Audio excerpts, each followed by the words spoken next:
ई teaching Odisha को पुणी थे स्वागत। आज आम कौन पढ़ा? आज आम इकोनॉमिक्स रो केंद्रीय समस्या भली अर्थव्यवस्थार केंद्रीय समस्या भली आज आम पढ़ा।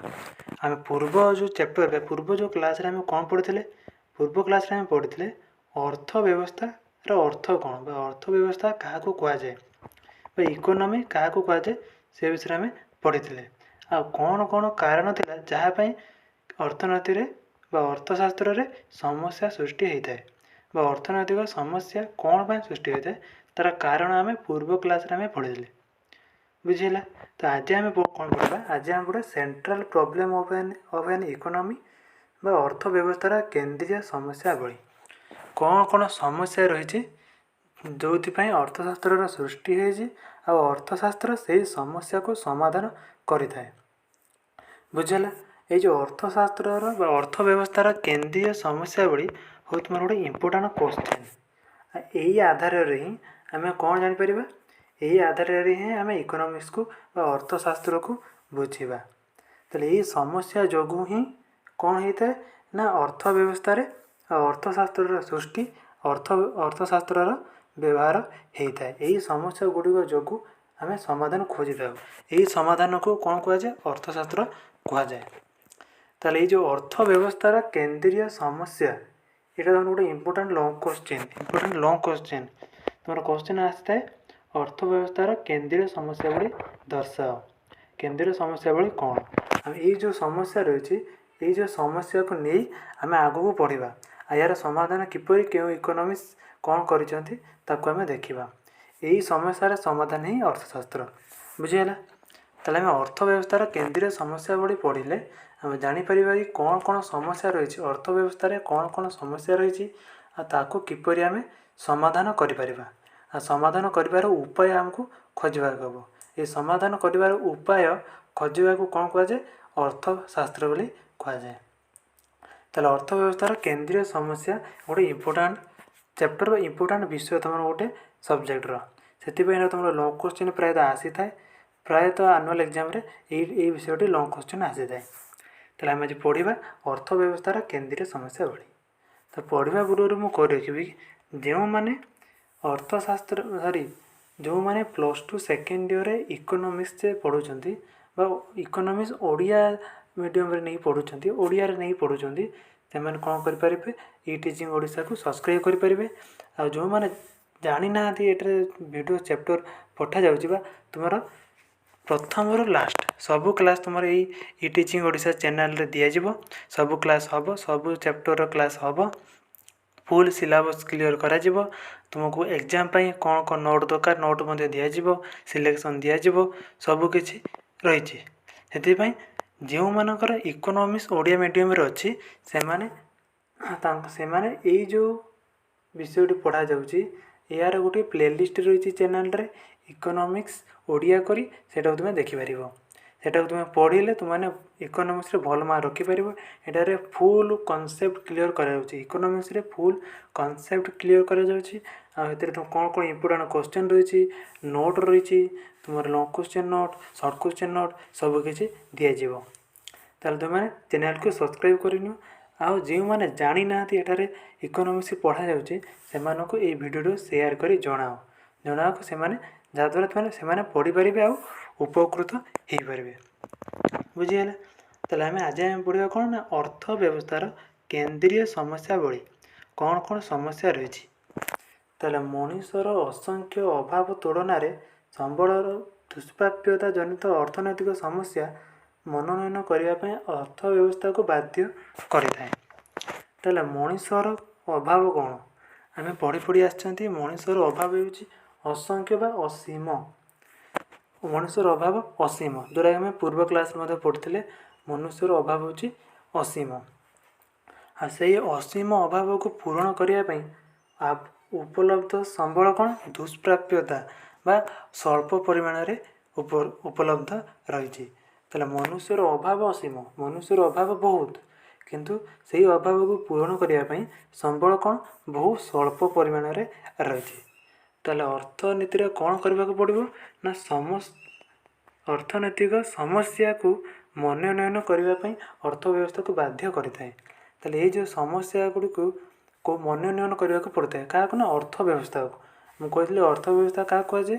ଅର୍ଥ ବ୍ୟବସ୍ଥାରେ ଆମେ ପୂର୍ବ କ୍ଲାସ୍ରେ ପଢ଼ିଥିଲେ ଅର୍ଥ ବ୍ୟବସ୍ଥା ହେଉଛି ଯେପରି ଭାରତୀୟ ଅର୍ଥ ବ୍ୟବସ୍ଥା, ଯେଉଁଥିରେ ସବୁ ପ୍ରକାର ଉତ୍ପାଦନ ଆଉ ତା'ର ବଣ୍ଟନ ଜନିତ ସମସ୍ୟା ରହିଥାଏ ବା ଦ୍ରବ୍ୟ ସେବାର ଉତ୍ପାଦନ ବଣ୍ଟନ ଆଉ କିପରି ତା'ର ଉପଯୋଗିତା ପୂର୍ଣ୍ଣ ନିୟୋଜନ ଇଏ ହେଉଛି ତାକୁ ଯେଉଁ ବ୍ୟବସ୍ଥା କରିଥାଏ ତାକୁ କୁହାଯାଏ ଅର୍ଥ ବ୍ୟବସ୍ଥା।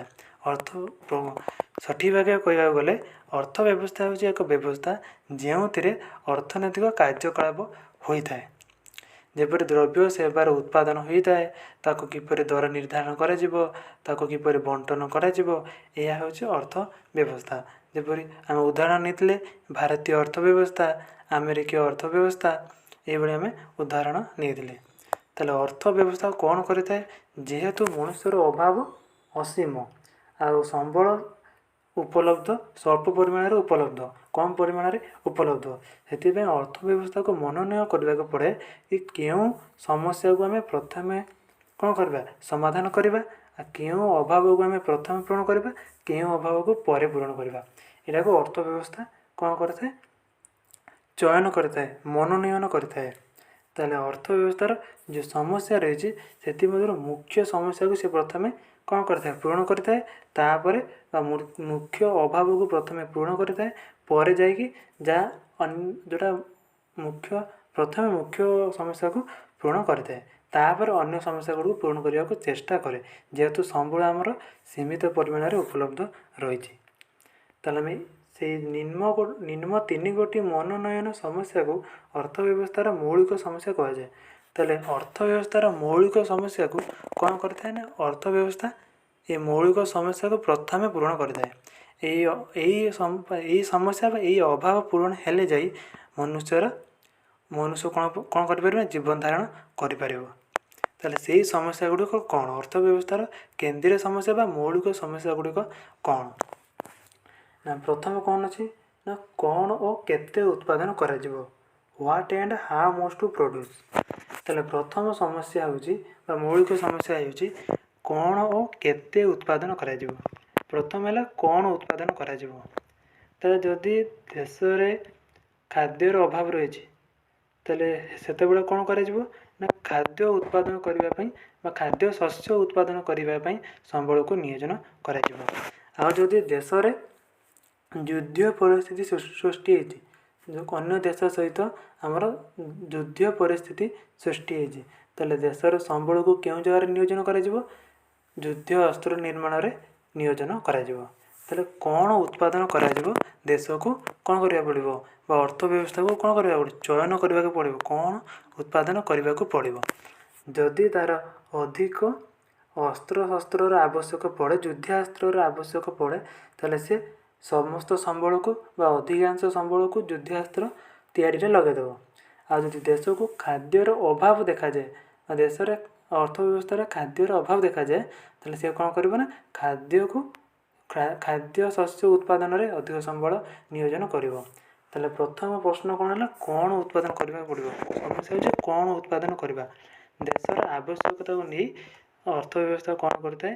ଚୟନ କରିଥାଏ କି କ'ଣ ଉତ୍ପାଦନ କରିପାରିବ। ଆମେ ଯେତେବେଳେ ପ୍ରଥମେ ଜାଣିନେବା କି କ'ଣ ଉତ୍ପାଦନ କରାଯିବ, ତାପରେ ପ୍ରଶ୍ନ ଆସିବ କ'ଣ ନା କେତେ ଉତ୍ପାଦନ କରାଯିବ, କେତେ ପରିମାଣରେ ଉତ୍ପାଦନ କରାଯିବ। ଧରି ନିଆଯିବ ଆମ ଦେଶରେ 100 କୁଇଣ୍ଟାଲ ଖାଦ୍ୟଶସ୍ୟର ଆବଶ୍ୟକତା ରହିଛି, ତାହେଲେ ଅର୍ଥ ବ୍ୟବସ୍ଥା କ'ଣ କରିବ? 100 କୁଇଣ୍ଟାଲ ଖାଦ୍ୟଶସ୍ୟ ତିଆରି କରିବା ପାଇଁ ସମ୍ବଳ ନିୟୋଜନ କରିବ। ବୁଝିହେଲା? ସେଇଟାକୁ ନିର୍ଣ୍ଣୟ କରିବାକୁ ପଡ଼ିବ କି କେତେ ଉତ୍ପାଦନ କରିବାକୁ ପଡ଼ିବ, ଖାଦ୍ୟଶସ୍ୟର ଆବଶ୍ୟକତା କେତେ ରହିଛି, ଆମ ତୁମର ଯେଉଁ ଯୁଦ୍ଧାସ୍ତ୍ରର ଆବଶ୍ୟକତା କେତେ ରହିଛି, ତାକୁ ପରେ ମନୋନୟନ କରିବାକୁ ପଡ଼ିବ। ଏହା ହେଉଛି ଗୋଟିଏ ସମସ୍ୟା, କ'ଣ ଆଉ କେତେ ଉତ୍ପାଦନ କରିବାକୁ ପଡ଼ିବ। ଦ୍ୱିତୀୟରେ କ'ଣ ରହିଲା ନା କିପରି ଉତ୍ପାଦନ କରିବାକୁ ହେବ। ଆମେ ଜାଣିନେଲେ କି କ'ଣ ଉତ୍ପାଦନ କରିବାକୁ ପଡ଼ିବ ଆଉ କେତେ ପରିମାଣରେ ଉତ୍ପାଦନ କରିବାକୁ ପଡ଼ିବ। ତାପରେ ପ୍ରଶ୍ନ କ'ଣ ଆସିବ? କିପରି ଉତ୍ପାଦନ କରିବାକୁ ପଡ଼ିବ। ଆମେ ଲେବର ସାହାଯ୍ୟରେ ଶ୍ରମ ସାହାଯ୍ୟରେ ଉତ୍ପାଦନ କରିବାକୁ ପଡ଼ିବ ନା ମେସିନାରୀ ସାହାଯ୍ୟରେ ଉତ୍ପାଦନ କରିବାକୁ ପଡ଼ିବ। ଯଦି ଦେଶରେ ଶ୍ରମ ଶକ୍ତି ଅଧିକ ପରିମାଣରେ ରହିଛି ବା ଲୋକ ସଂଖ୍ୟା ଅଧିକ ପରିମାଣରେ ରହିଛି, जनसंख्या अधिक परिमाण रही, ताहले अर्थव्यवस्था कौन कर अधिक श्रम शक्तिर व्यवहार कर द्रव्य सेवा उत्पादन कर। देश में श्रम शक्तिर अभाव रही श्रम शक्ति कम परिमाण उपलब्ध रही, ताले देश कौन कर अर्थव्यवस्था कौन कर अधिक रु अधिक मेसीन मेसीनारी सब व्यवहार कर कौन कर द्रव्य सेवा उत्पादन कर। ସେଇଟା ହେଉଛି କିପରି ଉତ୍ପାଦନ କରିବ, କେଉଁ ପଦ୍ଧତି ଦ୍ୱାରା ଉତ୍ପାଦନ କରିବ, ଅଧିକ ଶ୍ରମ ନିୟୋଜନ କରିବ ନା ଅଧିକ ମେସିନାରୀ ବ୍ୟବହାର କରି କ'ଣ କରିବ ଉତ୍ପାଦନ କରିବ। ଏଇଟା ହେଉଛି ଦ୍ୱିତୀୟ ସମସ୍ୟା। ତୃତୀୟ ସମସ୍ୟା କ'ଣ ନା କାହା ପାଇଁ ଉତ୍ପାଦନ କରାଯିବ, ଫର୍ ହୁମ୍ ଟୁ ପ୍ରଡ୍ୟୁସ୍, କାହା ପାଇଁ ଉତ୍ପାଦନ କରିବ, କାହା ପାଇଁ ଉତ୍ପାଦନ କରିବ ଅର୍ଥାତ୍ ଦେଶରେ ଅଧିକ ପରିମାଣରେ ଯୁବଶକ୍ତି ଅଛନ୍ତି ନା ଅଧିକ ପରିମାଣରେ ବୃଦ୍ଧ ବ୍ୟକ୍ତି ଅଛନ୍ତି ନା ଅଧିକ ପରିମାଣରେ ଶିଶୁ ରହିଛନ୍ତି। ଯଦି ଗୋଟେ ଦେଶରେ ଅଧିକ ପରିମାଣରେ ବୃଦ୍ଧ ବସବାସ କରୁଛନ୍ତି ତାହେଲେ କ'ଣ ଅର୍ଥବ୍ୟବସ୍ଥା କ'ଣ କରିବ, ବୃଦ୍ଧମାନଙ୍କର ଆବଶ୍ୟକତା ହେଉଥିବା ଜିନିଷ ଗୁଡ଼ିକ ତିଆରି ପାଇଁ ଅଧିକ ସମ୍ବଳ ନିୟୋଜନ କରିବ। ଯଦି ଗୋଟେ ଦେଶରେ ଯେପରିକି ଆମ ଦେଶରେ ଯୁବଶକ୍ତିର ବା ଯୁବକମାନଙ୍କର ସଂଖ୍ୟା ଅଧିକ, ୟଙ୍ଗ ଜେନେରେସନମାନଙ୍କ ସଂଖ୍ୟା ଅଧିକ, ତାହେଲେ ୟଙ୍ଗ ଜେନେରେସନମାନଙ୍କର ଆବଶ୍ୟକତା ହେଉଥିବା ବିଭିନ୍ନ ସମ୍ବଳ ବା ବିଭିନ୍ନ ଦ୍ରବ୍ୟ ସେବା ଉତ୍ପାଦନ କରିବା ପାଇଁ ଆମ ଅର୍ଥ ବ୍ୟବସ୍ଥା ଅଧିକ ସମ୍ବଳ ନିୟୋଜନ କରିଥାଏ। ବୁଝିହେଲା? ତାହେଲେ କାହା ପାଇଁ ଉତ୍ପାଦନ କରାଯିବ ସେ ବୋଧେ ଗୋଟେ ପ୍ରୋବ୍ଲେମ୍ ବା ସେ ଗୋଟେ ସମସ୍ୟା, ମୌଳିକ ସମସ୍ୟା। ତାହେଲେ ଏହା ହେଉଛି ଗୋଟେ 3ଟି ମୌଳିକ ସମସ୍ୟା। ଏହା ବାଦ ଆଉ 2ଟି ମଧ୍ୟ ସମସ୍ୟା ସମ୍ମୁଖୀନ କରିବାକୁ ପଡ଼ିଥାଏ। କାହାକୁ ନା ଅର୍ଥ ବ୍ୟବସ୍ଥାକୁ। ଏହା ବ୍ୟତୀତ ଅର୍ଥ ବ୍ୟବସ୍ଥା ନିମ୍ନଲିଖିତ 2ଟି ସମସ୍ୟାର ସମ୍ମୁଖୀନ ହୋଇଥାଏ। ତାହା ହେଲା କ'ଣ କ'ଣ ନା ସମ୍ବଳର ପୂର୍ଣ୍ଣ ନିୟୋଜନ ସମସ୍ୟା ବା ପ୍ରୋବ୍ଲେମ୍ ଅଫ୍ ଫୁଲ୍ ଏମ୍ପ୍ଲୟମେଣ୍ଟ। ସମ୍ବଳର ପୂର୍ଣ୍ଣ ନିୟୋଜନ କ'ଣ? ଧରି ନିଆଯାଉ କୌଣସି ସମ୍ବଳ ବ୍ୟବହାର କରି ଯେତିକି ପରିମାଣର ଦ୍ରବ୍ୟ ସେବା ତିଆରି କରାଯାଇପାରିବ ତାଠାରୁ ଯଦି କମ୍ ତିଆରି ହେଲା ତାହେଲେ ସେଟା ସମ୍ବଳର ପୂର୍ଣ୍ଣ ନିୟୋଜନ ହୋଇପାରିବ ନାହିଁ।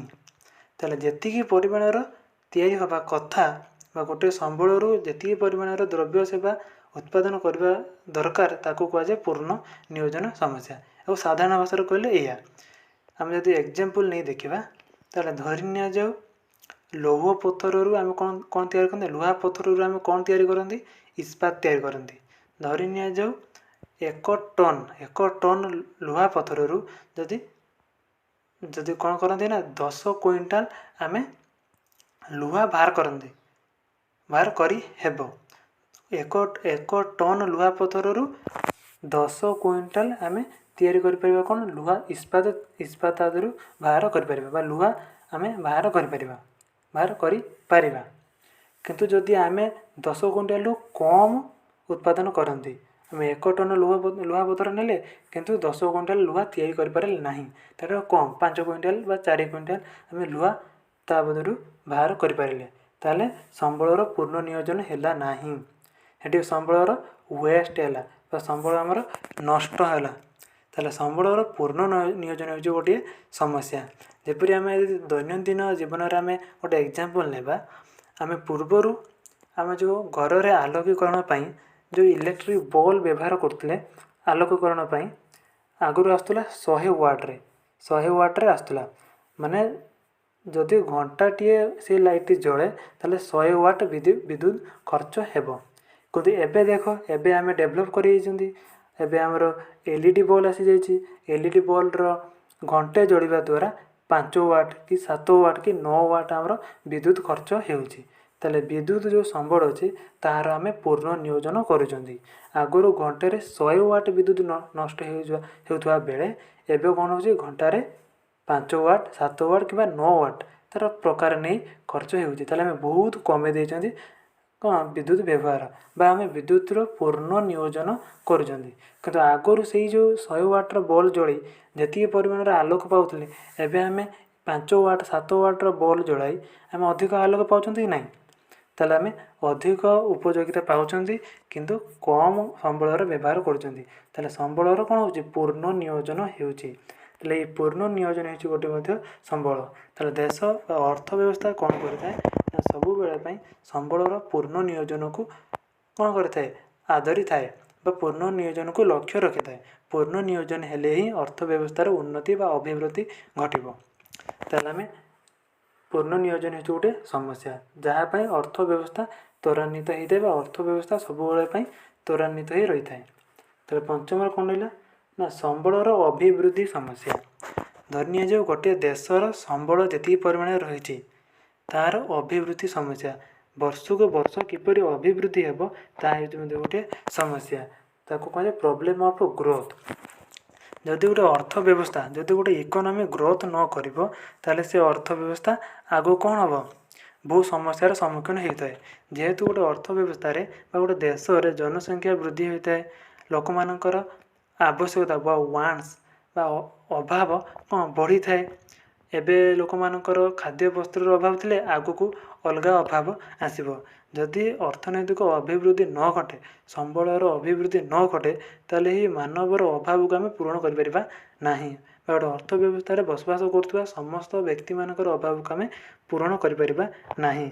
सेथिपाई संबलर अभिवृद्धि गोटे समस्या ताले संबलर अभिवृद्धि गोटे अर्थ व्यवस्थार मुख्य लक्ष्य होता है। ताले यही होची पांचटी कौन मौलिक समस्या। ताले मौलिक समस्या आम डिस्क्राइब कर पढ़ा तुम एग्जाम क्वेश्चन आसो अर्थ व्यवस्थार केंद्रीय समस्या क्या कहुए आम ये पांचटी लिख लिख सारा पर डिस्क्राइब कर। प्रथम पढ़ा कौन कौन और केते उत्पादन करा कौन और केते उत्पादन करा ताकू अन्य अर्थ कौन कहुए ना संबल बंटन समस्या। संबलर बंटन समस्या धरी नि जाओ जदि गोटे संबल धरी नि जाओ लुहा पत्थर बा इस्पात रु आम रेलगाड़ी तैयारी कर परिबा अन्य अन्य द्रव्य मोटर गाड़ी तैयारी कर परिबा अन्य द्रव्य व्यवहार कर परिबा। ताले कौन पाई आम व्यवहार करबा लुहा को आम कौन पाई व्यवहार करबा ताकू चयन करबा होची प्रथम समस्या बा कौन केते उत्पादन करा जिवो। ताले आम पढ़िले जानिबा मनुष्यर अभाव तुलन में संबल सीमित। आम जानी मनुष्यर अभाव कौन असीम असीम अभाव गोटे अभाव पूरण हेले आउ गोटे अभाव सृष्टि होता है। ताले मनुष्यर अभाव असंख्य अभाव ताले से अभाव को पूरण करने आम उपलब्ध होता संबल कौन सीमित।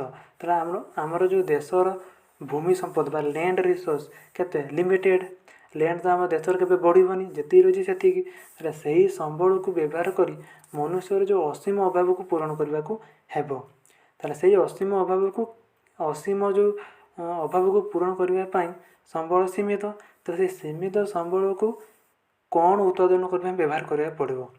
ताले जदि आम देश लैंड बा भूमि संबल कौन सीमित तो से भूमि संबल को व्यवहार करी आम जदि सबू भूमि संबल को व्यवहार कर खाद्य शस्य उत्पादन व्यवहार करवा ताले आम कल कारखाना तैयारी कर परिबा नाही। से भूमि पर कल कारखाना तैयारी कर परिबा नाही स्कूल तैयारी कर परिबा नाही कॉलेज तैयारी कर परिबा नाही डाक्तरखाना तैयारी कर परिबा नाही। तो से भूमि को किपरि बंटन करवा से सीमित संबल को किपरि बंटन करवा ता होची कौन केते उत्पादन करवार समस्या। ताले तेणु मनुष्य दरकार कर समस्त द्रव्य उत्पादन करने संभव नुहे।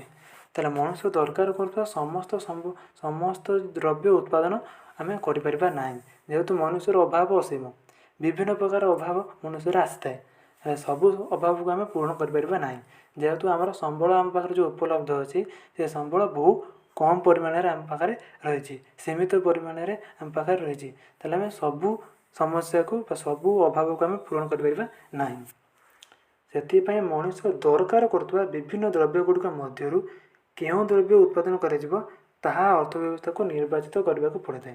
ताले मनुष्यर अत्यावश्यक मनुष्य दरकार करुवा विभिन्न द्रव्य गुड़िक मध्य आम किसी द्रव्य जोड़ा अत्यावश्यक द्रव्य जोड़ा नहले नहब से द्रव्य को उत्पादन से द्रव्य को मनोनयन करने को पड़ता है। क्या कहूना अर्थव्यवस्था को मनोनयन करने को पड़ता है कि क्यों द्रव्य आमको उत्पादन करार रही आम पाखे भूमि संबल बा लैंड रिसोर्स सीमित परिमाण रही से सीमित लैंड को व्यवहार करवा सीमित भूमि को व्यवहार करी आम कौन उत्पादन करवा तो देशर खाद्य शस्यर आवश्यकता रही खाद्य बिना मनुष्य बंची पार ना आम खाद्य शस्य उत्पादन व्यवहार कर क्यों द्रव्य उत्पादन कर समस्या कौन उत्पादन कर समस्या। ତାହାକୁ କ'ଣ କରିଥାଏ ନା ଅର୍ଥ ବ୍ୟବସ୍ଥାକୁ ଚୟନ କରିବାକୁ ପଡ଼ିଥାଏ କେଉଁ ଦ୍ରବ୍ୟ ତାକୁ ଉତ୍ପାଦନ କରିବାକୁ ପଡ଼ିବ। ତ ଯେହେତୁ ସମ୍ବଳ ସୀମିତ, ଆମେ ଜାଣିଛନ୍ତି ସମ୍ବଳ ହେଉଛି ସୀମିତ ପରିମାଣରେ ଉପଲବ୍ଧ। ଯଦି ଗୋଟିଏ ନିର୍ଦ୍ଦିଷ୍ଟ ଦ୍ରବ୍ୟକୁ ଅଧିକ ଉତ୍ପାଦନ କରାଯାଏ ତେବେ ଅନ୍ୟ ଦ୍ରବ୍ୟର ଉତ୍ପାଦନ କମାଇବାକୁ ପଡ଼ିବ। ଧରି ନିଆଯାଉ ଆମ ଦେଶରେ ଭୂମି ସମ୍ପଦ ସୀମିତ, ଆମେ ଜାଣିଛନ୍ତି ଭୂମି ସମ୍ପଦ ସୀମିତ, ଦେଶର ଭୂମି ଆଉ ବଢ଼ିବ ନାହିଁ।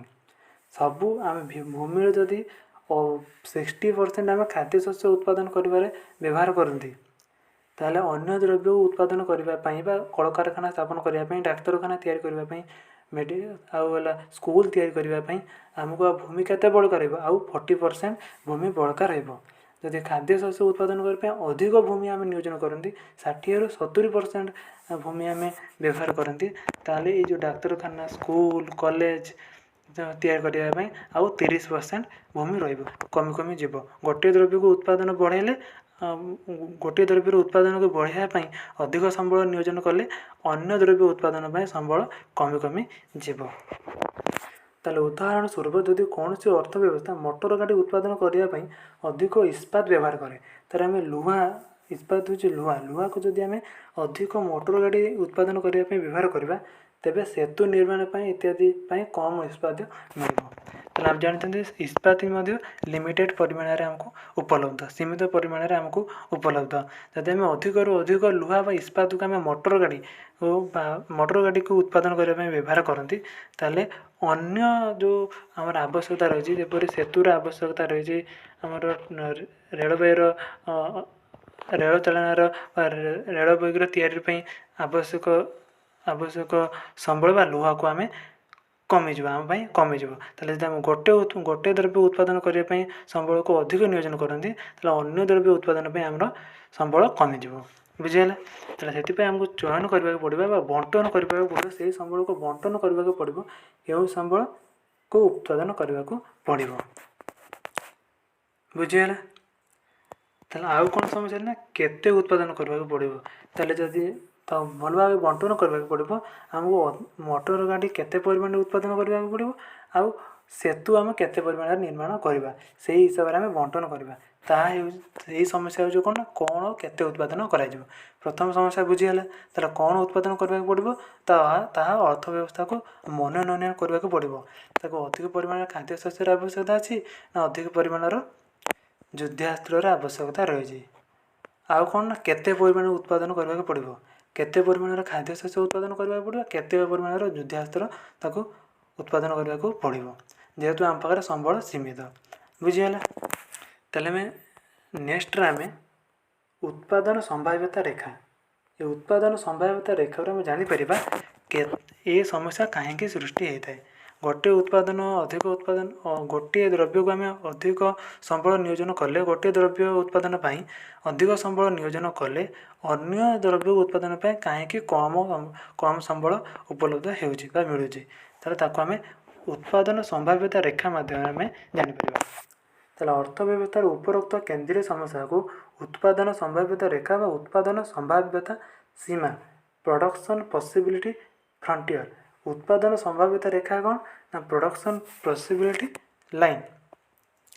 ଉତ୍ପାଦନ ସମ୍ଭାବ୍ୟତା ରେଖା ପ୍ରଡକ୍ସନ୍ ପସିବିଲିଟି ଫ୍ରଣ୍ଟିୟର, ତାକୁ କୁହାଯାଏ ଉତ୍ପାଦନ ସମ୍ଭାବ୍ୟତା ରେଖା ବା ଉତ୍ପାଦନ ସମ୍ଭାବ୍ୟତା ସୀମା, ପ୍ରଡକ୍ସନ୍ ପସିବିଲିଟି ଫ୍ରଣ୍ଟିୟର।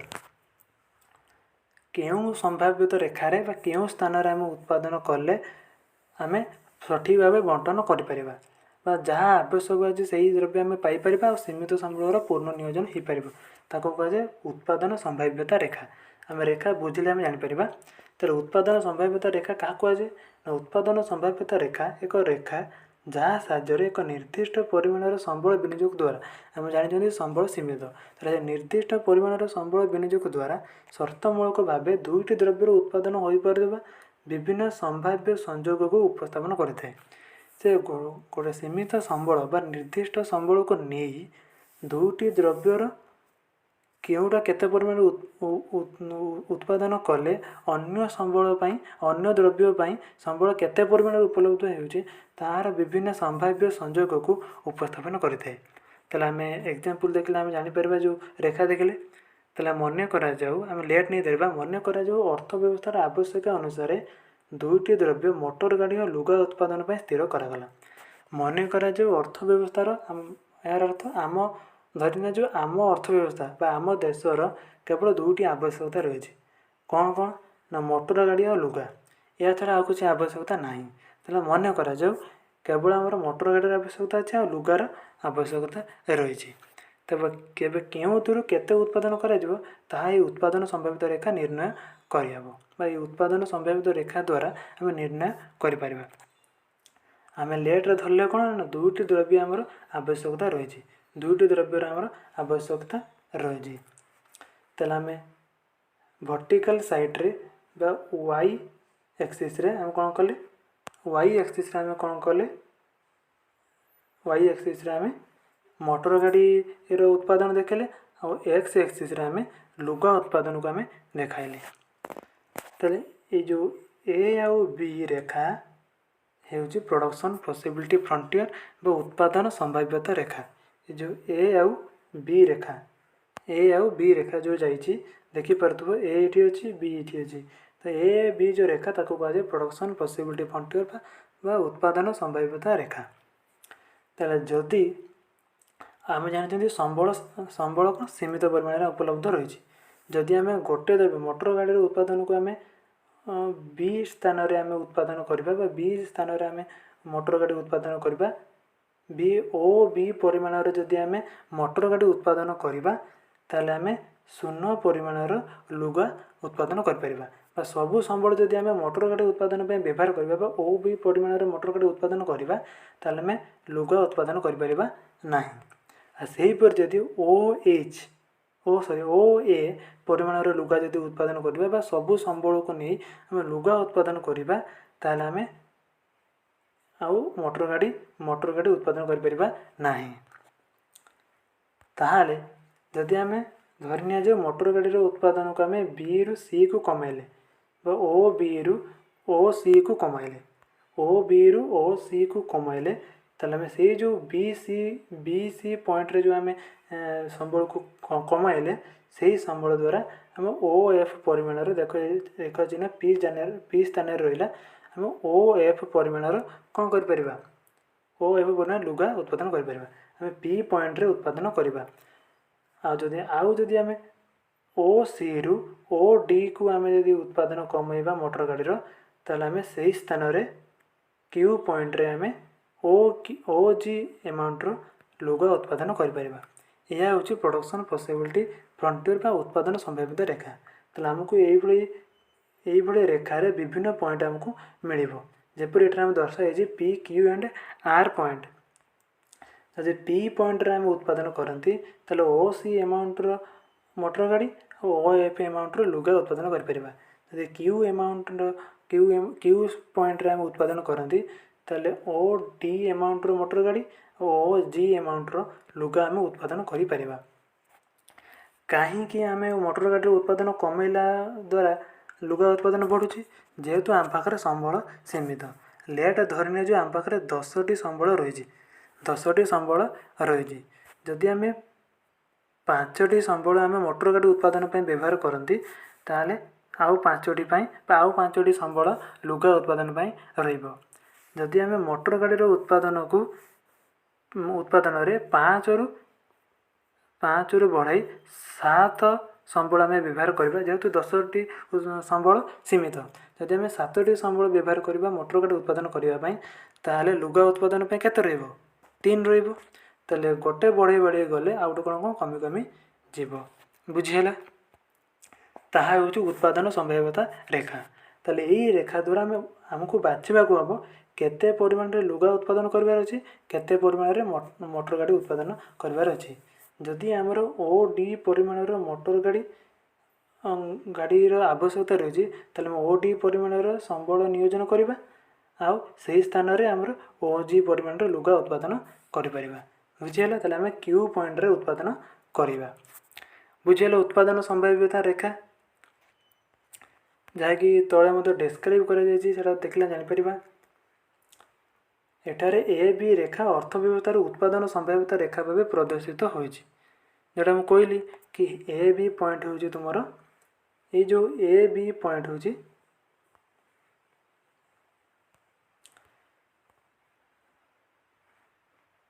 तुम ए बी पॉइंट होउची उत्पादन संभाव्यता रेखा बुझीगला जोटा लिखा ए बी संभाव्यता रेखा एठार ए बी रेखा अर्थव्यवस्थार उत्पादन संभाव्यता रेखा भाव प्रदर्शित होइछि एक निर्दिष्ट परिमाणर संबल द्वारा सर्वाधिक ओ ए परिमाणर लुगा कहली ओ ए परिमाणर लुगा तैयारी हम आउ ओ बी परिमाणर मोटर गाड़ी प्रस्तुत करा जाई परिबो तुमे देखिबो तुमे जब नोट रे लिखिबो हेतु तुमे देखिबो ए जो लेखा जायछि ताको मैच करी देखिबो मु देखि पार नै का जेतु ऊपर रही जाउछि ताले हम कहली ओ ए जदि आम सबु संबल को लुगा उत्पादन पर व्यवहार करवा ताले सर्वाधिक ओ ए परिमाणर लुगा आदि सबु संबल मोटर गाड़ी प्रस्तुत पर व्यवहार करवा ताले ओ बी परिमाणर आम मोटर गाड़ी उत्पादन कर जदि अर्थव्यवस्था उत्पादन बी बिंदु परिवर्ते पी बिंदु हुए तेबे ओ बी परिवर्ते ओ सी परिमाणर मोटर गाड़ी सहित ओ एफ परिमाणर लुगा उत्पादन करि पारिबो एटा देखिबा जदि ए बी बिंदु परिवर्ते आम पी बिंदु रे उत्पादन करती ताले ओ सी परिमाणर मोटर गाड़ी और ओ एफ परिमाणर लुगा आम उत्पादन करें जोटा जोटा मु कहली ये मतलब से लिखा जाइए आ जदि आम क्यू पॉइंट को आसती ताले आम कम परिमाण मोटर गाड़ी अधिक परिमाण लुगा उत्पादन करें जदि आर पॉइंट उत्पादन करती ताले आहरी कम ओ ई परिमाणर मोटर गाड़ी आउ अधिक परिमाण ओ एच परिमाणर लुगा आम उत्पादन करि पारिबा यह हूँ उत्पादन संभाव्यता रेखा जोटा एठारे से लिखाला तर एठारे कारण निर्दिष्ट परिमाणर सीमित परिमाण संबल यदि किसी परिमाण संबल लुगा उत्पादन पर व्यवहृत हुए तेबे सेतिकी परिमाण संबल मोटर गाड़ी उत्पादन में कमाइबा को हेबो तर जदि आम जेहेतु आम संबल सीमित जदि आम संबल से संबल किसी परिमाण लुगा उत्पादन व्यवहार करवा लुगा उत्पादन पर अधिक संबल व्यवहार करवा ताले कम परिमाण संबल मोटर गाड़ी उत्पादन में व्यवहार हेबो उपलब्ध रहिबो बुझीगला जेहेतु संबल आम सीमित सेहीपर जदि अर्थव्यवस्था जदि अर्थव्यवस्था उत्पादन बिंदु पी परिवर्ते संभाव्यता रेखा निम्न आड़क यथा क्यू और आर मुझे क्यू और आर बिंदु संगठित हुए तेज क्रमशः मोटर गाड़ी उत्पादन कौन हम ह्रास पाई आ लुगा उत्पादन क्रमशः वृद्धि हो जोटा कि मु कहली जदि पी बिंदु परिवर्ते आम क्यू आउ आर बिंदु तलू तलू को आसती उत्पादन करने क्यू बिंदु आम मोटर गाड़ी उत्पादन कमिज आ लुगा उत्पादन बढ़ीज जदि आम आर पॉइंट को आसती मोटर गाड़ी उत्पादन आहरी कमिज आ लुगार परिमाण आहरी बढ़ीज लुगार उत्पादन परिमाण आहरी बढ़ीज बुझीगला जेहेतु आम संबल कौन रही सीमित सीमित परिमाण में रही एथिर स्पष्ट होउछि अर्थव्यवस्था संबल सीमित परिमाण में उपलब्ध होता जो गोटे द्रव्यर उत्पादन वृद्धि करने को हेले से संबल द्वारा उत्पादन होता अन्य द्रव्यर उत्पादन परिमाण ह्रास करने को पड़ो जेहेतु संबल आमर सीमित परिमाण में उपलब्ध रही जदि आम से संबल को गोटे द्रव्य उत्पादन करने वृद्धि कर गोटे द्रव्य से जो संबल को व्यवहार कर तैयारी होता उत्पादन होता द्रव्यर कौन से गोटे द्रव्यर उत्पादन को जब वृद्धि करती ताले अन्य द्रव्य उत्पादन पर कम संबल रही अन्य द्रव्यर उत्पादन कौन हम ह्रास हेब बुझीगला कि नहीं जोटा मुझे एग्जाम्पल मत कहली जपरी 10टी संबल जदि रही जदि आम गोटे द्रव्य उत्पादन पर 7टी संबल व्यवहार करती अन्य द्रव्य 3टी रही बुझीगला जदि 7 ରୁ 8टी आम बढ़ाई दिखती 8टी संबल को व्यवहार कर गोटे द्रव्य तैयारी करती ताले अन्य द्रव्य 2टी रही कमी कमी जीव ताले यह हूँ कौन कौन केते उत्पादन करा संभाव्यता उत्पादन संभाव्यता रेखा द्वारा जापर प्रथम जो समस्या कौन रही बुझीगला आम द्वितीय समस्या को जीवा द्वितीय मौलिक समस्या को जीवा द्वितीय मौलिक समस्या कौन किपर उत्पादन करने को हेब उत्पादन प्रविधि मनोनयन ताले क्यों पद्धति द्वारा आम उत्पादन करवा मुझे कही कि आम अधिक श्रम व्यवहार करवा ना अधिक मेसिनरी व्यवहार करवा ताहा हूँ किपर उत्पादन करने को हेब ताले अर्थव्यवस्था क्यों क्यों द्रव्य केते परिमाण उत्पादित हेब स्थिर होगा आम धरिना जो प्रथम जो समस्या रहा से आम स्थिर करने कि केउं द्रव्य उत्पादन करने को हेब आ केते परिमाण उपलब्ध उत्पादन करने को हेब ताले यापर समस्या कौन आसब ना सेगुड़ी को किपर उत्पादित होगाकू हेब बा किपर उत्पादन करने को हेब यही द्रव्य उत्पादन कर विभिन्न विकल्प पद्धति रही तो विभिन्न पद्धति रही किपर उत्पादन कर साधारणतः द्रव्य उत्पादन सकाशे पुंजी सघन उत्पादन पद्धति बा कैपिटल इंटेंसिव टेक्नोलोजी जो कि अधिक मेसीन मेसीनरी व्यवहार कराए एटार जो पुंजीर अर्थ हो कैपिटल बा कैपिटल अर्थ हो मेसीन मेसीनरी जोटा कि मनीष व्यतीत अन्य जो मेसीन मेसीनरी बा आमर विद्युत व्यवहार कराए अन्य शक्तिर व्यवहार कराए ताको कहुए पुंजी तो ये पुंजी सघन उत्पादन पद्धति बा कैपिटल इंटेंसिव टेक्नोलोजी तो पुंजीर अर्थ कौन मेसीन मेसीनरीज बा विभिन्न कैपिटल कैपिटल अर्थ मेसीन मेसीनरीज रॉ मटेरियल्स आउची इलेक्ट्रिसिटी यह हूँ पुंजी तो सघन अर्थ कौन अधिक पुंजी अधिक व्यवहार ही उत्पादन हेले ताको पुंजी सघन उत्पादन पद्धति कहुए बुझीगला ताको इंग्लीश रे कहुए कैपिटल इंटेंसिव टेक्नोलोजी तो कैपिटल को अधिक व्यवहार करी इंटेंसिवली अधिक व्यवहार करी उत्पादन करागला ताको कैपिटल इंटेंसिव टेक्नोलोजी कहुए तो यह हूँ गोटे प्रकार पद्धति आउ गोटे कौन ना श्रम सघन उत्पादन पद्धति श्रम जो श्रम सघन अर्थ अधिक श्रम को अधिक व्यवहार करी उत्पादन करागला ताको श्रम सघन उत्पादन पद्धति बा लेबर इंटेंसिव टेक्नोलोजी कहुए लेबर इंटेंसिव टेक्नोलोजी गोटे है कैपिटल इंटेंसिव टेक्नोलोजी श्रम सघन उत्पादन पद्धति और पुंजी सघन उत्पादन पद्धति ताले यही दुईटी पद्धति द्वारा द्रव्य उत्पादन कराए ताले गोटे अर्थव्यवस्था को निर्णय करने को केउं पद्धति द्वारा ताको उत्पादन करने को हेब जदि देश में कहली कि जदि देश में अधिक श्रम शक्ति उपलब्ध रही अर्थव्यवस्था कौन कर ना पुंजी श्रम सघन उत्पादन पद्धति अधिक श्रम व्यवहार करी उत्पादन कर जदि देश में श्रम शक्तिर अभाव रही श्रम शक्ति श्रमिक मानकर जनसंख्यार संख्या कम रही से अधिक मेसीन मेसीनरी कैपिटल व्यवहार करी उत्पादन करिबो बा पुंजी सघन उत्पादन पद्धति बा कैपिटल इंटेंसिव टेक्नोलोजी व्यवहार करिबो बुझीगला तापर जदि निर्दिष्ट परिमाण द्रव्य उत्पादन सकाशे श्रम तुलन में अधिक पुंजी आवश्यक होता है तेज से पद्धति को पुंजी सघन उत्पादन पद्धति कहुए धरने मुझे जोड़ा कहली कि गोटे निर्दिष्ट परिमाण द्रव्य उत्पादन सकाशे कौन से द्रव्य को उत्पादन करने सकाशे श्रम तुलन में अधिक पुंजी आवश्यक है श्रम तुलन में अधिक पुंजी को व्यवहार कले अधिक कैपिटल अधिक मेसीन मेसीनरीज इलेक्ट्रिसिटी व्यवहार कले तेज से पद्धति को पुंजी सघन उत्पादन पद्धति कहुए जो उत्पादन पद्धति अधिक कैपिटल मेसीन मेसीनरीज विद्युत शक्ति इलेक्ट्रिसिटी व्यवहार करती ताको आम पुंजी सघन उत्पादन पद्धति कहुए तेरे श्रम सघन उत्पादन पद्धति क्या कहुए सेहीपरि जदि निर्दिष्ट परिमाण द्रव्य उत्पादन सकाशे पुंजी तुलन में अधिक श्रम आवश्यक होता है तार बरटा पुंजी अनुसार पुंजीर मेसीन मेसीनरी तुलन में जब आम अधिक श्रम शक्तिर व्यवहार करती तेज से पद्धति को श्रम सघन उत्पादन पद्धति कहुए ताले किपर उत्पादन करा समस्या है गोटे द्रव्यर उत्पादन पर क्यों निर्दिष्ट उत्पादन पद्धति व्यवहार करा क्यों पद्धतिर मनोनयन ताहूँ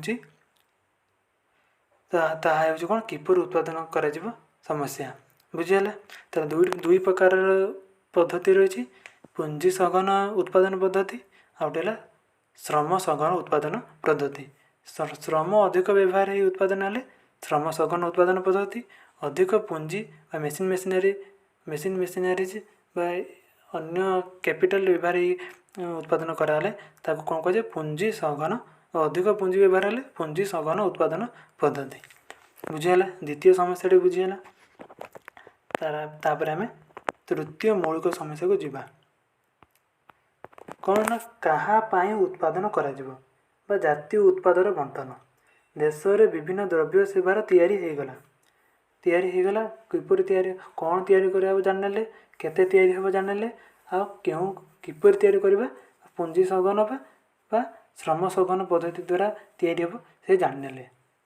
ତାହେଲେ ଦ୍ରବ୍ୟ ସେବା ତିଆରି ହୋଇଗଲା। ତାହେଲେ ସେହି ଦ୍ରବ୍ୟ ସେବାକୁ କିପରି ବଣ୍ଟନ କରାଯିବ ତାହା ହେଉଛି ତୃତୀୟ ସମସ୍ୟା। କାହା ପାଇଁ ଉତ୍ପାଦନ କରାଯିବ ବା କାହାକୁ ଏହା ବଣ୍ଟନ କରାଯିବ।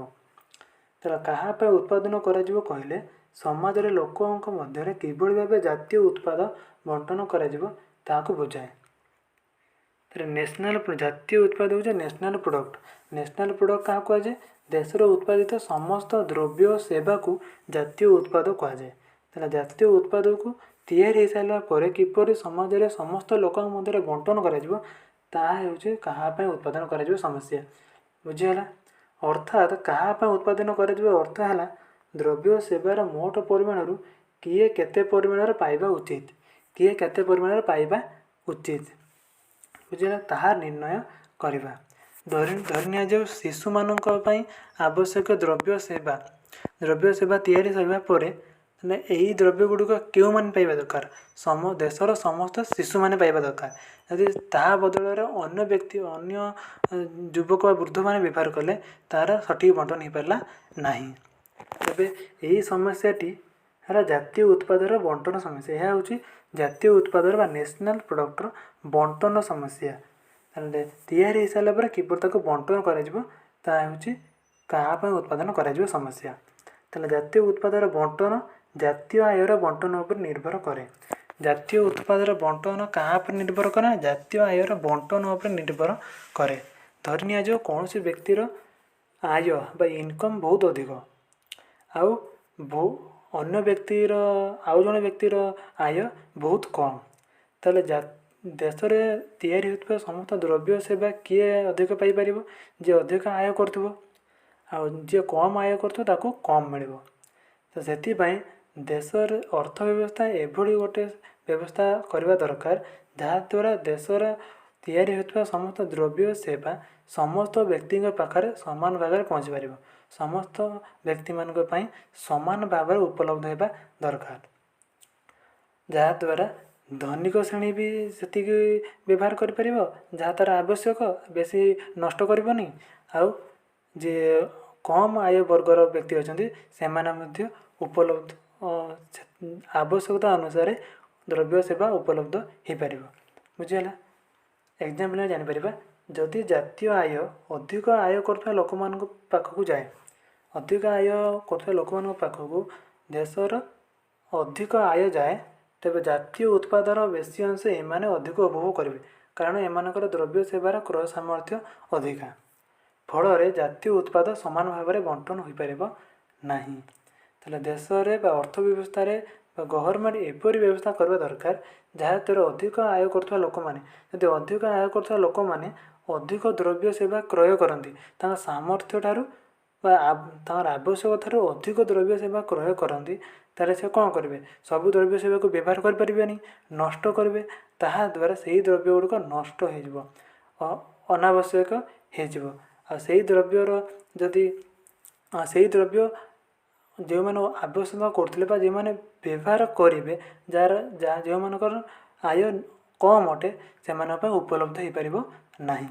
ତାହେଲେ ଏଇ ଯେଉଁ ତିଆରି ହୋଇଯାଇଥିବା ଦ୍ରବ୍ୟ ସେବାକୁ କିପରି ବଣ୍ଟନ କରାଯିବ ତାହା ହେଉଛି ଜାତୀୟ ଉତ୍ପାଦର ବଣ୍ଟନ ସମସ୍ୟା ବା କାହା ପାଇଁ ଉତ୍ପାଦନ କରାଯିବ। ବୁଝିଗଲା? ତୃତୀୟ ମୌଳିକ ସମସ୍ୟା ବୁଝିଗଲା। ତାହେଲେ ପ୍ରଥମ କ'ଣ ହେଲା? କ'ଣ ଆଉ କେତେ ଉତ୍ପାଦନ କରାଯିବ। ସେକେଣ୍ଡରେ କ'ଣ ରହିଲା? ନା କିପରି ଉତ୍ପାଦନ କରାଯିବ। ଲାଷ୍ଟରେ କ'ଣ ରହିଲା? ନା କାହା ପାଇଁ ଉତ୍ପାଦନ କରାଯିବ, କିପରି ବଣ୍ଟନ କରାଯିବ।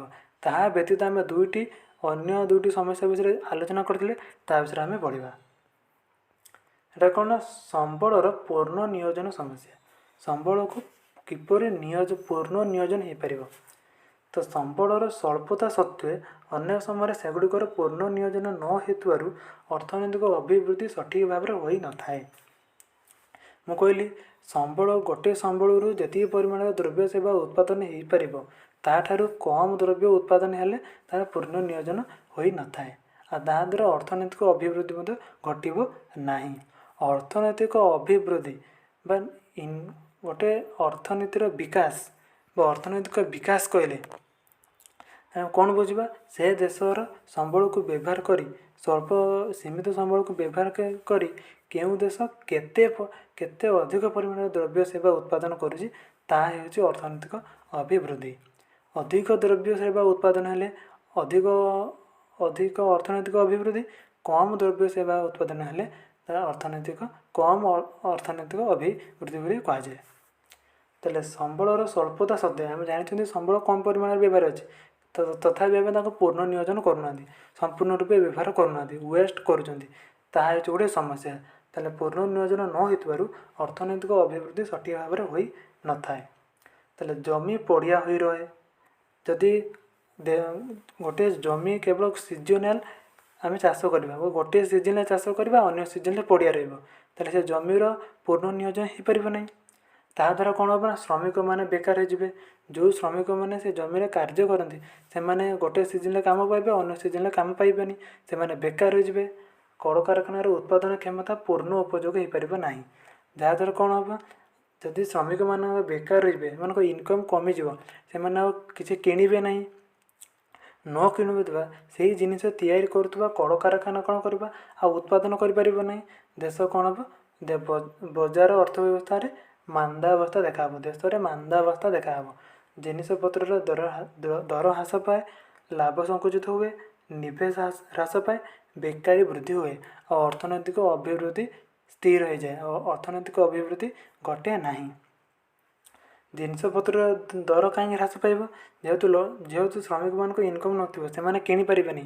ଆଉ ଯେଉଁଗୁଡ଼ିକ ବିକ୍ରି ପାଇଁ ଉପଲବ୍ଧ ଥିବ ନ ବିକ୍ରି ହେଲେ କ'ଣ କରିବେ, କମ୍ ରେଟ୍ ଦେବେ, କମ୍ ରେଟ୍ରେ ସେଗୁଡ଼ିକୁ ବିକ୍ରି କରିବେ। କମ୍ ରେଟ୍ରେ ବିକ୍ରି କଲେ କ'ଣ ହେବ, ଲାଭ ତାଙ୍କର ହେବନି, ଆଉ ଲାଭ କମିଯିବ। ଲାଭ କମିଲେ ଯେତେବେଳେ କୌଣସି ଦ୍ରବ୍ୟ ବିକ୍ରି କଲେ ଲାଭ କମିଯିବ, ସେଥିରେ ଆଉ ଇନଭେଷ୍ଟ କେହି କରିବେନି। ଇନଭେଷ୍ଟ କରି ନିବେଶ ହ୍ରାସ ପାଇବ। ଆଉ ନିବେଶ ହ୍ରାସ ପାଇଲେ ଆଉ ଏମ୍ପ୍ଲୟମେଣ୍ଟ ବା ରୋଜଗାର ଆଉ ସୃଷ୍ଟି ହୋଇପାରିବନି। ରୋଜଗାର ସୃଷ୍ଟି ନହେଲେ ବେକାରୀ ବୃଦ୍ଧି ପାଇବେ। ବେକାରୀ ବୃଦ୍ଧି ପାଇଲେ ଅର୍ଥନୈତିକ ଅଭିବୃଦ୍ଧି ବି ଘଟିବନି, ଅର୍ଥନୀତିରେ ମାନ୍ଦାବସ୍ଥା ଦେଖାଯିବ। ତାହେଲେ ସମ୍ବଳର ପୂର୍ଣ୍ଣ ନିୟୋଜନ ସମସ୍ୟା ହେଉଛି ଗୋଟିଏ ବୃହତ ସମସ୍ୟା, ତାହାର ସମାଧାନ ନିତ୍ୟାନ୍ତ ଆବଶ୍ୟକ।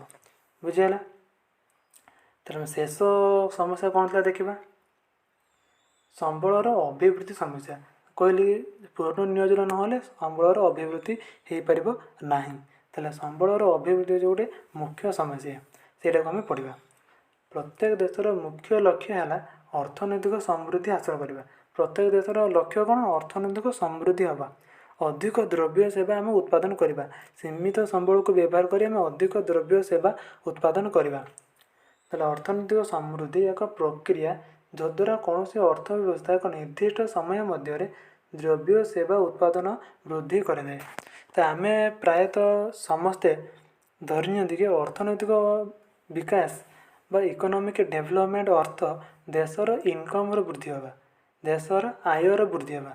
କିନ୍ତୁ ପ୍ରକୃତରେ ଇକୋନୋମିକ୍ ଡେଭଲପମେଣ୍ଟ ବା ଅର୍ଥନୈତିକ ସମୃଦ୍ଧିର ଅର୍ଥ ହେଉଛି ଏକ ପ୍ରକ୍ରିୟା ଯାହାଦ୍ୱାରା କୌଣସି ଅର୍ଥବ୍ୟବସ୍ଥା କହିଲେ ଭାରତୀୟ ଅର୍ଥବ୍ୟବସ୍ଥା, ଆମେରିକୀୟ ଅର୍ଥବ୍ୟବସ୍ଥାରେ ଏକ ନିର୍ଦ୍ଦିଷ୍ଟ ସମୟ ମଧ୍ୟରେ ଦ୍ରବ୍ୟ ସେବା ଉତ୍ପାଦନ ବୃଦ୍ଧି କରିବା।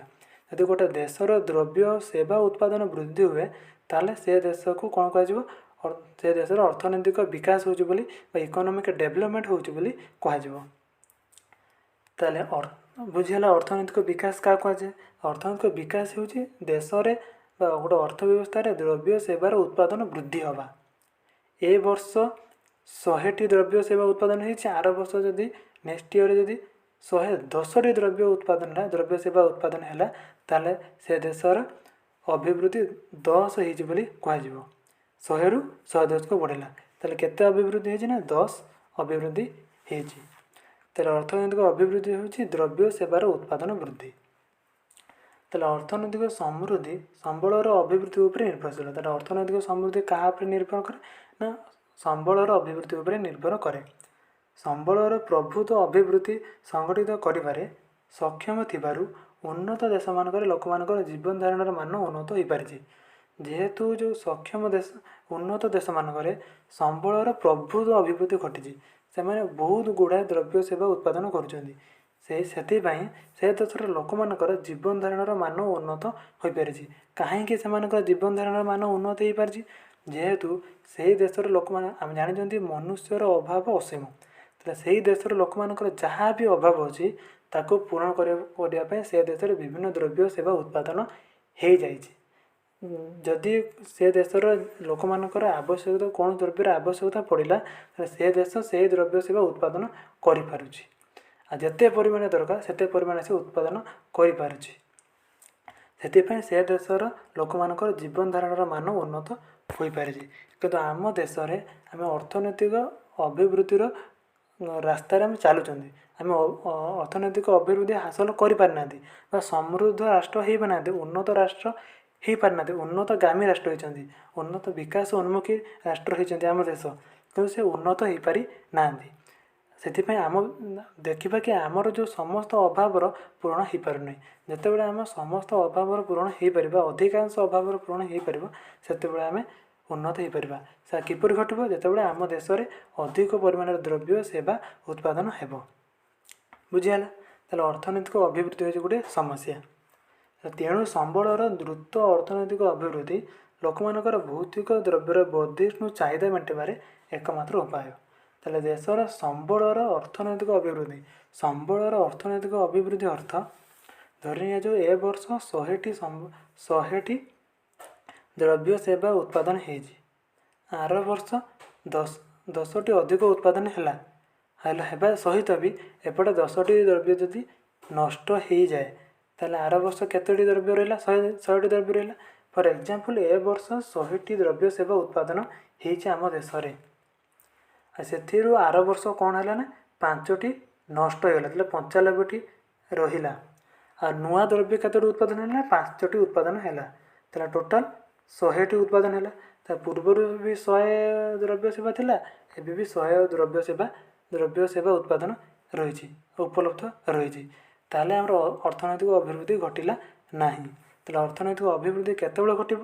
ଯେତେବେଳେ ପୂର୍ବ ବର୍ଷ 100ଟି ଦ୍ରବ୍ୟ ରହିଥିବ, ଏ ବର୍ଷ ନଷ୍ଟ ହେବା ପରେ ଯେତେବେଳେ 95ଟି ରହିଲା, 5ଟି ନଷ୍ଟ ହୋଇଗଲା, ତା ସହିତ ବି ଯଦି ଅଧିକ ଉତ୍ପାଦନ ହୁଏ, 20ଟି ଉତ୍ପାଦନ ହୋଇଯାଏ, ତାହେଲେ କ'ଣ ହେବ? ତାକୁ ଆମେ ଅର୍ଥନୈତିକ ଅଭିବୃଦ୍ଧି ବୋଲି କହିବା।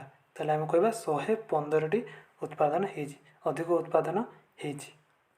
ଆର ବର୍ଷ ପୂର୍ବ ବର୍ଷ 100ଟି ଦ୍ରବ୍ୟ ସେବା ଥିଲା, ଏ ବର୍ଷ 115ଟି ଦ୍ରବ୍ୟ ସେବା ରହିଛି, ତାହେଲେ ଅର୍ଥନୈତିକ ଅଭିବୃଦ୍ଧି ଘଟିଛି। ବୁଝିହେଲା? ତାହେଲେ ଆମେ ଜାଣିଛନ୍ତି ସମ୍ବଳ ତ ସୀମିତ, ଦ୍ରବ୍ୟ ସେବା ଉତ୍ପାଦନ କିପରି ହେବ? ଅଧିକ କିପରି ହେବ? ଯଦି ଆମେ ତାକୁ ପୂର୍ଣ୍ଣ ନିୟୋଜନ କରନ୍ତି କିମ୍ବା ଅଧିକ ଆମେ ପୂର୍ଣ୍ଣ ନିୟୋଜନ କିପରି ହେବ? ବିଭିନ୍ନ ଟେକ୍ନୋଲୋଜିକୁ ବ୍ୟବହାର କରି ଯଦି ଆମେ ଉତ୍ପାଦନ କରନ୍ତି, ତାହେଲେ ଆମେ ସେତିକି ସମ୍ବଳରୁ ଆମେ ଅଧିକ ଦ୍ରବ୍ୟ ସେବା ଉତ୍ପାଦନ କରିପାରିବା। ସେଥିପାଇଁ ସମ୍ବଳର ଅଭିବୃଦ୍ଧି ଘଟିଲେ ଉତ୍ପାଦନ ସମ୍ଭାବିତ ରେଖା ଡାହାଣକୁ ସ୍ଥାନାନ୍ତରିତ ହୋଇଥାଏ ବା AB ରେଖାରୁ A1 B1କୁ ସ୍ଥାନାନ୍ତରିତ ହୋଇଥାଏ। ତାହେଲେ ଆମେ ଉତ୍ପାଦନ ସମ୍ଭାବିତ ରେଖା ଦେଖିବା ଆଉ ଥରେ। ଯଦି ଦେଶରେ ସମ୍ବଳ ଯେତିକି ଥିଲା ସେତିକି ଅଛି, 100ଟି ସମ୍ବଳ ଥିଲା, 100ଟି ସମ୍ବଳ ରହିଛି, ଆମେ AB ରେଖାରେ ଆମେ ଉତ୍ପାଦନ କରୁଥିଲେ। ଯଦି ସେଇ 100ଟି ସମ୍ବଳକୁ ଯଦି ପୂର୍ଣ୍ଣ ନିୟୋଜନ କରନ୍ତି ତାହେଲେ ଦେଶର ଉନ୍ନତି କେଉଁଠି ହେବ ନା A1 B1କୁ ସିଫ୍ଟ ହୋଇଯିବ। ABରୁ A1 B1କୁ ଉତ୍ପାଦନ ସମ୍ଭାବିତ ରେଖା ସିଫ୍ଟ ହୋଇଯିବ। କାହିଁକି ସିଫ୍ଟ ହେବ? ଧରି ନିଆଯାଉ ଆମେ କ୍ୟୁ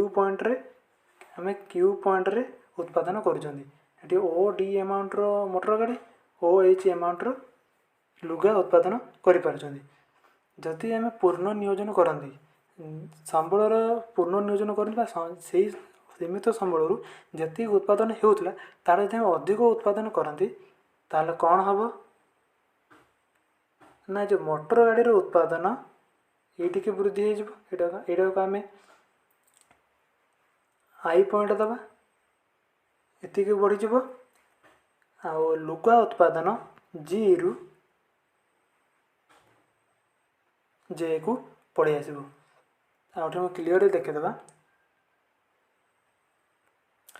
ଯଦି ପୂର୍ଣ୍ଣ ନିୟୋଜନ ହୁଏ ବା ଅର୍ଥନୈତିକ ଅଭିବୃଦ୍ଧି ଘଟେ, ତାହେଲେ ଏଠାରେ ଦେଖ ମୋଟର ଗାଡ଼ିର ଉତ୍ପାଦନ ଏଇଠିକି ବଢ଼ିଯିବ ବା ଏଇ ଯେଉଁ D ପଏଣ୍ଟରୁ ଏଇ ପଏଣ୍ଟକୁ ବଢ଼ିଯିବ। लुगार उत्पादन आम क्यू पॉइंट उत्पादन कर जी पॉइंट रु ई पॉइंट को बढ़ीज ताले उभय लुगा और मोटर गाड़ी उत्पादन बढ़ीज जदि आम पूर्ण नियोजन कर अर्थनैतिक अभिवृद्धि घटे ताले कौन हम ना उभय द्रव्य उभय लुगा और मोटर गाड़ी उत्पादन बढ़ीज जदि आम तो ये गोटे जानवर अच्छे जब रेखा उपर चलन हुए जदि आम यही रेखा ए बी रेखा उपर चलन हुए ताले गोटे द्रव्यर उत्पादन बढ़िले आउ गोटे द्रव्यर उत्पादन कम बुझीगला जदि यही रेखार आम अन्य रेखा को शिफ्ट करती ताले उभय द्रव्यर उत्पादन बढ़ कहीं आम सीमित संबल को पूर्ण नियोजन कले से सीमित संबल जी द्रव्य सेवा उत्पादन करने कथा ताठ आम अधिक उत्पादन कले से उभय द्रव्यर उत्पादन बढ़ला